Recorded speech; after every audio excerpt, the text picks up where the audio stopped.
Atletico Madrid and Arsenal played out a tense 1-1 draw, but the scoreline only tells part of the story. This was a match defined by pressure, control, and two moments that completely shaped the outcome, both coming from the penalty spot. The first half was tight, cautious, and very tactical.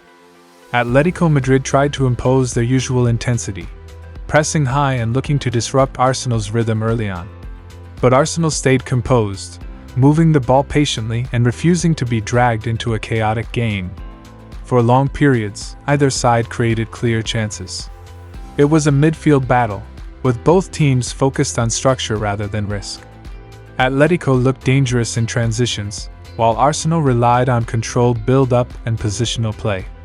Then, just before halftime, the game suddenly shifted.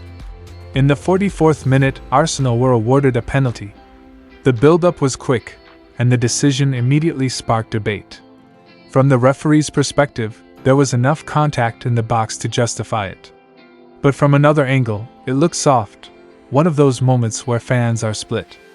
Some viewers would argue, there was contact, so it's a penalty. Others would say, that's too soft for a Champions League semi-final. Regardless of the debate, Viktor Gyökeres stepped up and converted calmly. Arsenal went into halftime leading 1-0, but the discussion wasn't just about the goal, it was already about the decision behind it. The second half began with urgency from Atletico Madrid. They knew they had to respond quickly, and they did. Almost immediately after the restart, Atletico increased their intensity. Their pressing became sharper, their attacking more direct, and Arsenal were forced deeper than they would have liked. Then in the 56th minute, Atletico were given a penalty of their own. Once again, controversy. Julián Alvarez stepped up, but the real focus was on the decision itself. Just like the first penalty, this one divided opinion. Some felt the referee was being consistent. If the first one was given, this one had to be as well.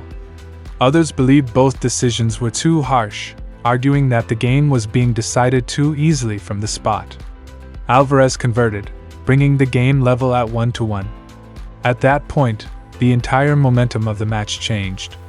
What had been a controlled and tactical contest turned into something much more open and unpredictable. Both teams started making substitutions, trying to gain an edge. Fresh legs came on, and the tempo increased. Arsenal introduced attacking options, looking to regain control, while Atletico pushed forward with more aggression, sensing that the game was there to be won. Despite the changes, clear chances remained limited. The defensive organization from both sides was still strong, and neither team wanted to make the mistake that could cost them the match.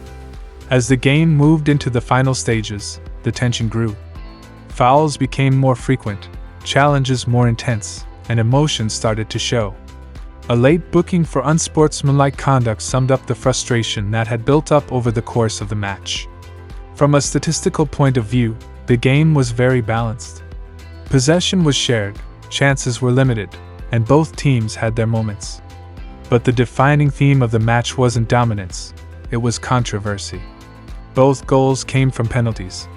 Both decisions were debated, and the officiating became one of the main talking points.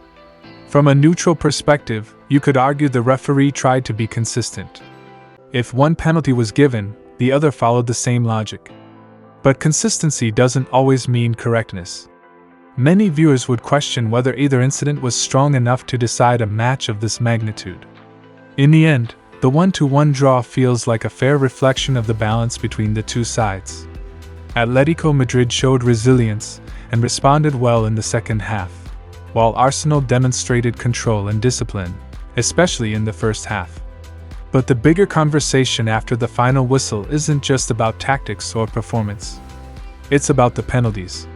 Were they both correct decisions? Was the referee too quick to point to the spot?